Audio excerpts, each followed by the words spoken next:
A lot of people want to buy a home in 2025, but most of them are frozen on the sidelines, waiting for a sign. Maybe it's lower prices, maybe it's rates dropping, maybe it's the end of the trade war. But the truth is, none of those things really tell you whether you are ready to buy a house right now or not. Look, I've been selling homes for over 20 years now in markets ranging from the Great Recession to the COVID market insanity and everything you can imagine in between. And the 5 fundamentals that make you a good buyer and a safe buyer haven't changed in any of those markets or any of those years. So in this video, I'm going to cover those 5 fundamentals that will help you decide whether it's the right time for you to buy a house. And now look, if you don't meet these fundamentals, you probably shouldn't be thinking about buying a house right now. But at the end of the video, I'll go over what to do if you don't meet them and how to get yourself on the road to meeting these 5 fundamentals, ticking these boxes, and being ready to take advantage of the opportunities that'll be presented to you in the 2025 or maybe for you the 2026 real estate market. So let's get stuck right into it. Now, before we jump into fundamental number 1, it's important to know why. Why does this matter? Why should you make sure you meet these fundamentals in the 2025 real estate market? And that is because this is a really interesting and potentially dangerous real estate market for a lot of buyers. We have a lot of competing things going on. We have inventory going up, prices coming down, but only a little bit. And as that inventory goes up, we have a bunch of sellers taking their ball and going home and delisting their properties. So the inventory is coming right back down. We are facing the likelihood of price reductions continuing through this year and maybe even through next year. So whatever you buy today may become less valuable in the short term, but more valuable in the long term. So one of our 5 fundamentals is especially crucial in this market right now. And if you don't meet that one, and I'll tell you which one it is later on in the show, if you don't meet that one, you shouldn't consider buying a house at all right now. So in a market like this, where we have macroeconomic pressures from a trade war, where we have unprecedented high levels of equity in people's homes, where we have unprecedented interest rates that people are holding on to at 2.5% and 3.5%, that's keeping this market kind of locked up and frozen in a lot of ways. It's really important, more important now than ever, that you meet these 5 fundamentals, or you shouldn't be participating in the market, because these 5 fundamentals help you hedge against the downside risk of real estate and maximize the upside potential of real estate. So let's get right into number 1. Fundamental number 1, and this one's been important in every market I've ever worked in, is stable recession-proof employment. Now look, we're always kicking around the word recession. We're always worried about recession. The news is always making you panic about recession. But the truth is, we have regular recessions in our economy. This is nothing new. We've experienced it before. It's not going away. It's going to keep happening. So whenever you're looking at taking on a big purchase and maybe increasing your monthly output on expenditures like a mortgage payment, you should always be evaluating whether you have job security. Now, right now in 2025, this is a big deal with the way the economy is going. Of course, a lot of our workers in the federal government have lost their jobs.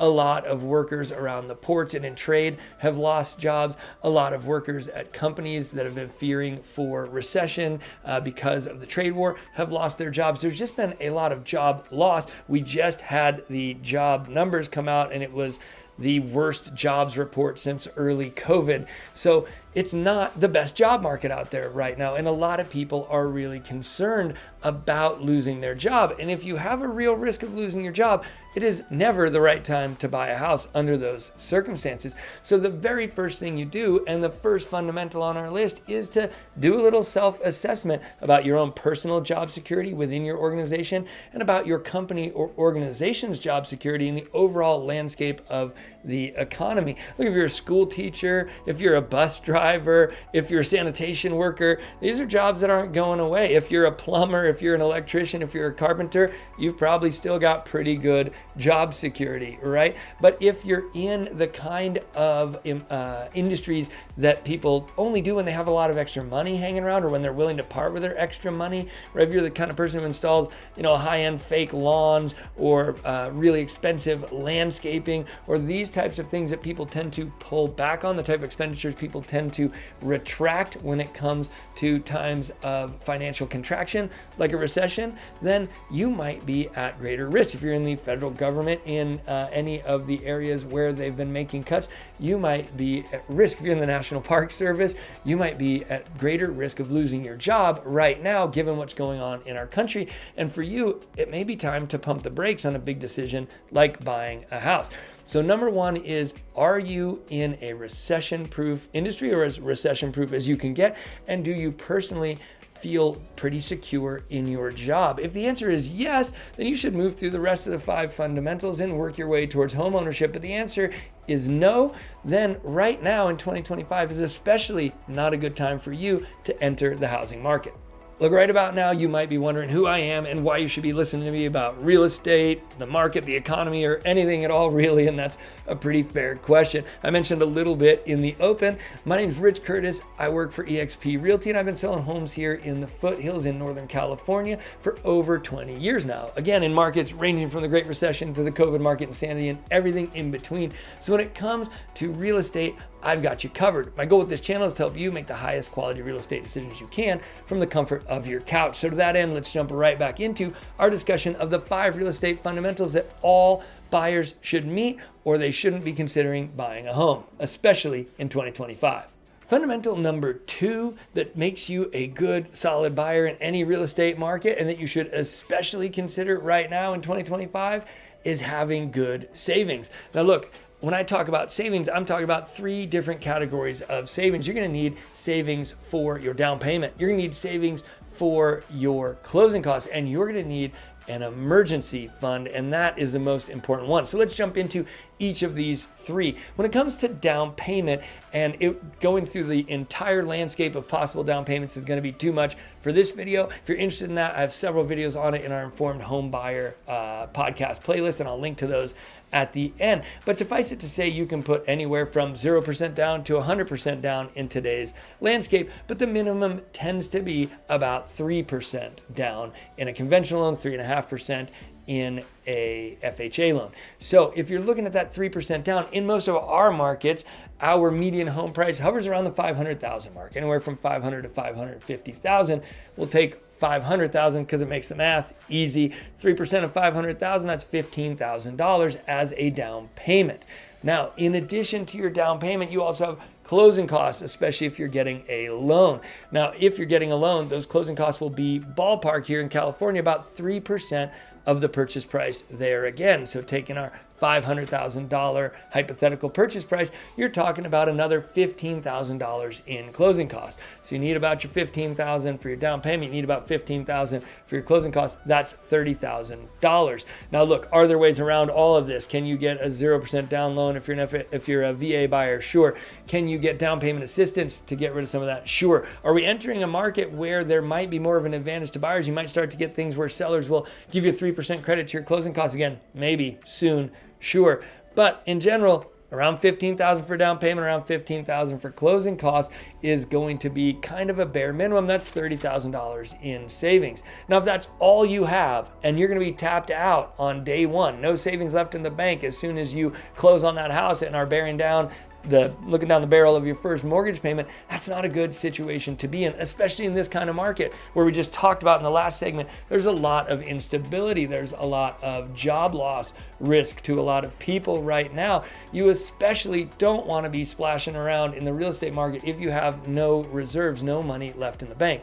Now, your lender's going to require a real basic amount of reserves, but in my opinion, it's not enough. You should have an emergency fund set aside that even on day one, once you close your loan, you still have enough money in the bank to cover your basic expenses for a certain period of time. Now, there's a lot of debate about how long your emergency fund should cover you for and what it should cover. And you can go online and watch a bunch of YouTube financial influencers and figure out what you're comfortable with. For me, the one I like to do is enough to cover your basic expenses, not living it up, not eating out every night, but you'll keep a roof over your head, you'll keep the lights on, you'll keep food on the table, figure out what that monthly number is and times it by 6. 6 months of emergency fund in the bank is a really good buffer so that if you lose your job, you can continue to make the mortgage, you can continue to keep food on the table while you look for a new job. Now, I see some people will say you should have 3 months. Some people should say you should have 8 months, or you should have 12 months. That's going to be up to your own comfort zone. You're going to have to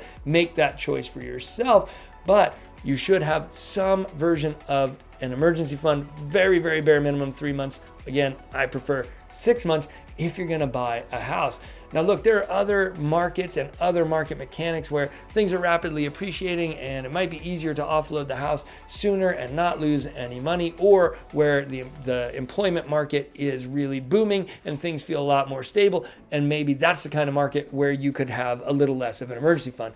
That's not where we're at right now. So when we're talking about what criteria should you make sure you meet before you feel secure to buy a house in 2025, savings is a big one, and not just your down payment and closing costs. That 6-month emergency fund buys you a lot of peace of mind and a lot of security if you're buying a house in 2025. In my opinion, if you don't have that saved up, go back to the drawing board, save a little more before you jump into the 2025 housing market.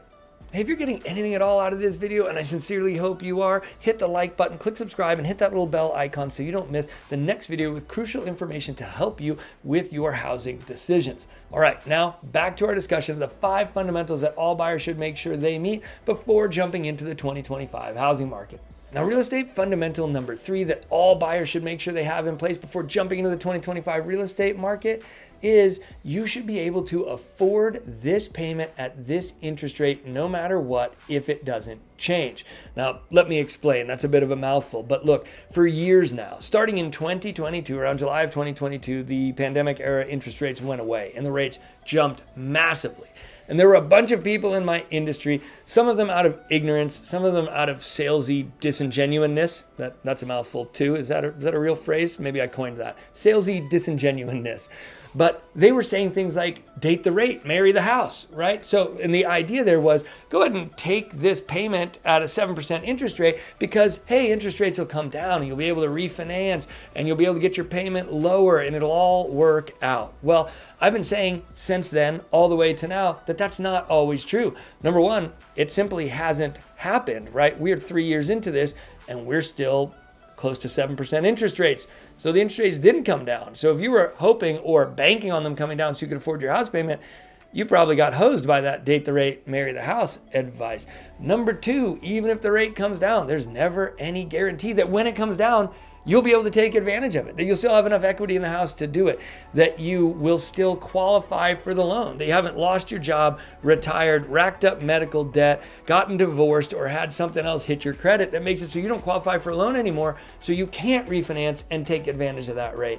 So it is never a good idea to stretch yourself to buy a home with the idea that the interest rates will come down to save you later. Now, of course, there is always the opportunity to refinance if rates come down, as long as they do come down and you still meet the criteria to get a loan at that time. And if they do, great. But you want to make sure if you're buying a house in 2025 at whatever it is now, prevailing rates are going to be, depending on your credit right now, maybe 675 to 6875, something like that. Call it 7%. You're buying a house at 7%. You look at that payment and hey, you might not love making it. You might prefer it to be cheaper, which one of us doesn't want our mortgage to be cheaper, but I can totally afford that. It doesn't make it to where I'm putting my groceries on credit cards every month. I can afford that payment right now for the long haul, and if it gets better, great.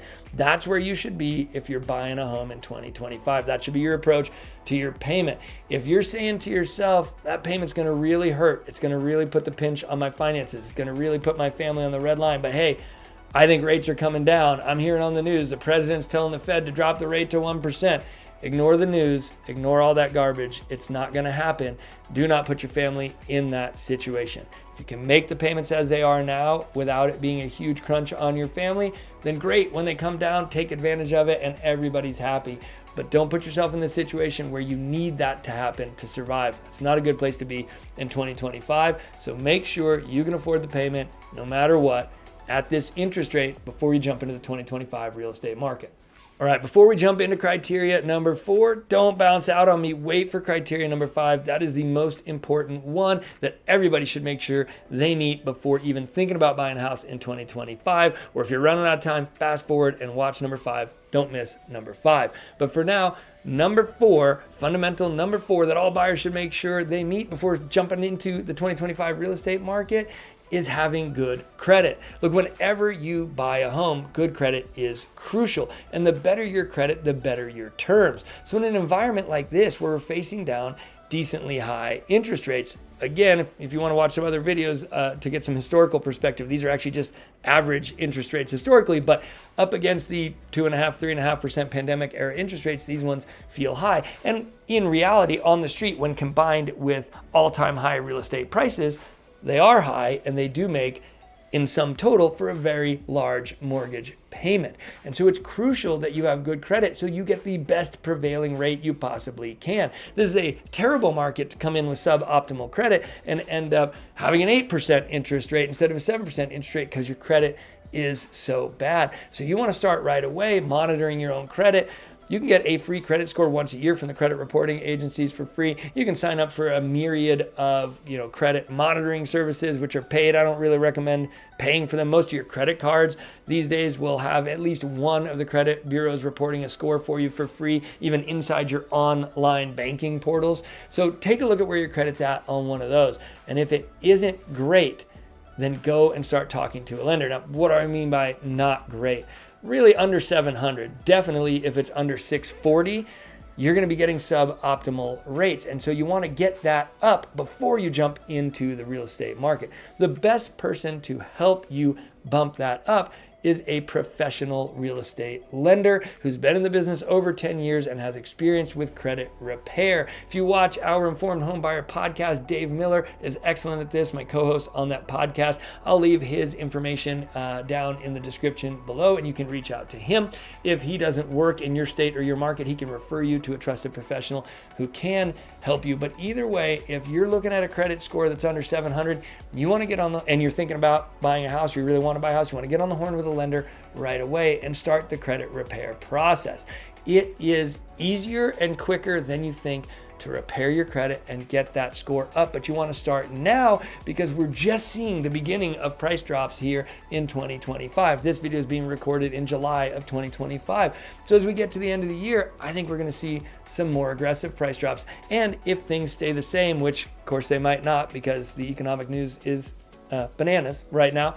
But if they stay the same, I think we'll see more price drops going through 2026. You want to be in a position to take advantage of those. So I'm not saying now's the time, go out, buy a house right this second, but I am saying get all your ducks in a row, make sure you're ready to jump in and take advantage of the market when you see the opportunity that you want. And having excellent credit is crucial to getting the best interest rates and being prepared to jump in at that time. So look at your credit, figure out what it is. If it's less than 700, get on the horn with a lender and figure out how to get that up and get yourself to the point where you're an A-paper client and get the absolute best rates. Getting the best rate you can is crucial in the 2025 real estate market. Look, if I've said it once, I've said it a million times. There is no blanket advice that is good advice in real estate. Real estate is hyper local and hyper personal. So if you're watching this video and you're thinking to yourself, man, I don't know, do I meet those 5 criteria? I don't know about my credit. I don't know what to do next. I'm still confused.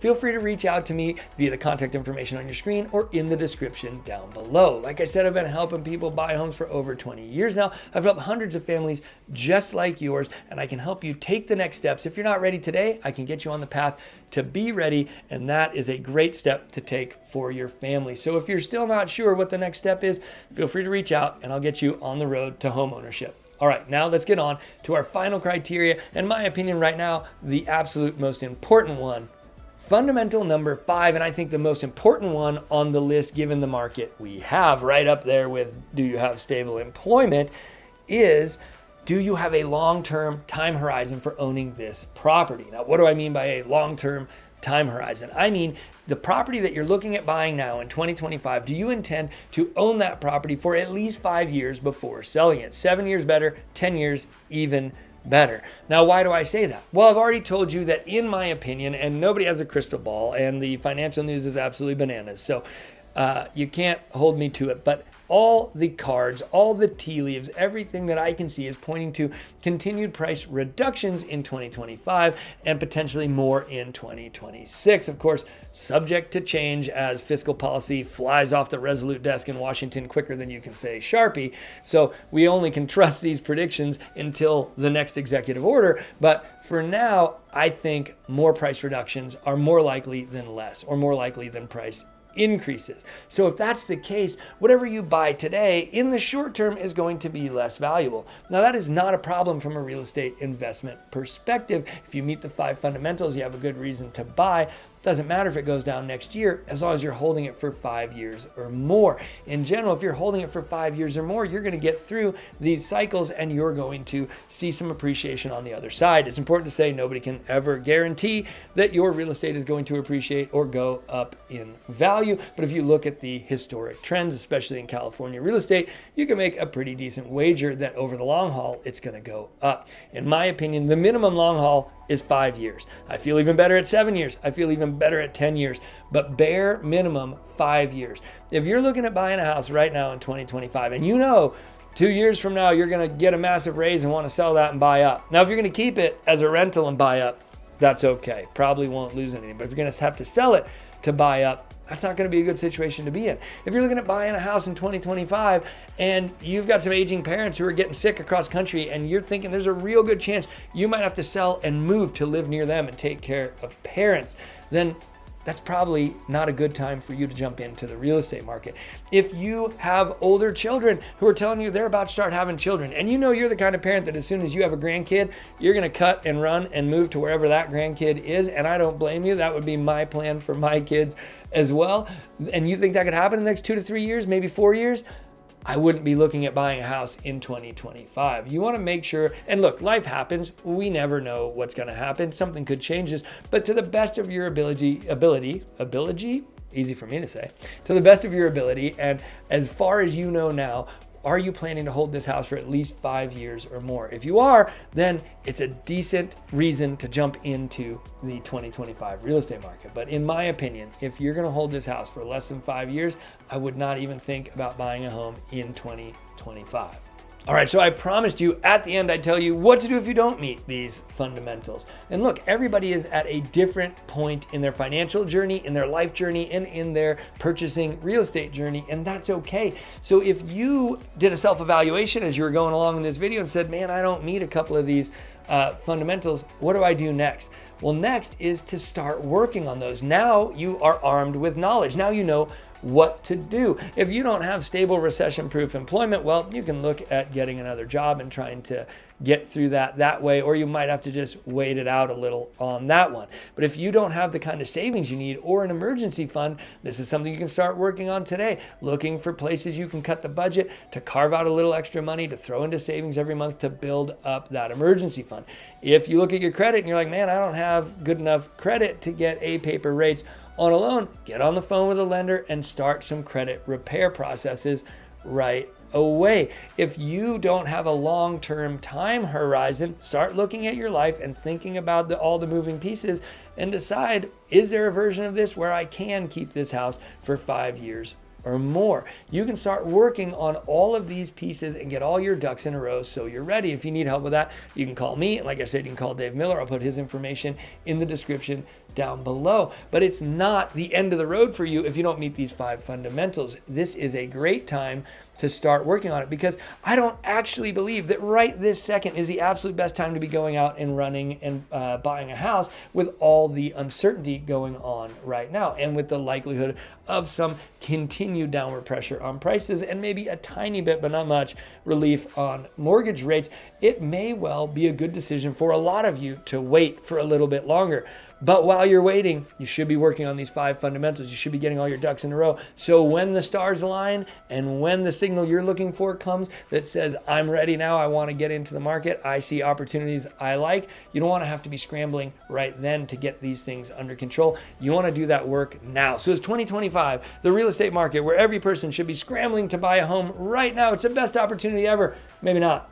But it is the time when every buyer should be getting all their ducks in a row and getting ready, because I do believe some great opportunities are coming down the line and you want to be prepared to take advantage of them when they do. Hopefully this video has helped you do that.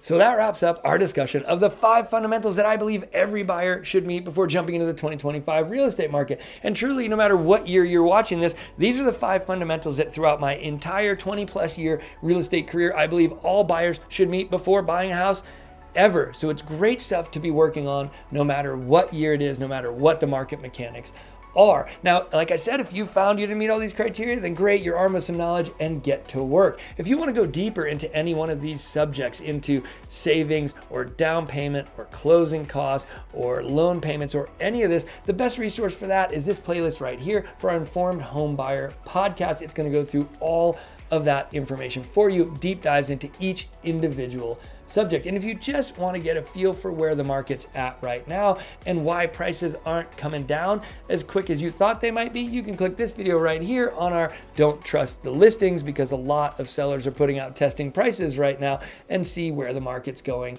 right now. And if you haven't yet subscribed to the channel, you can click this little button right here to subscribe. Make sure to hit that little bell icon so you don't miss the next video with crucial information to help you with your housing decisions. Either way, thank you for spending this time with me. Thank you for making it to the end with me, and I'll see you on the next one.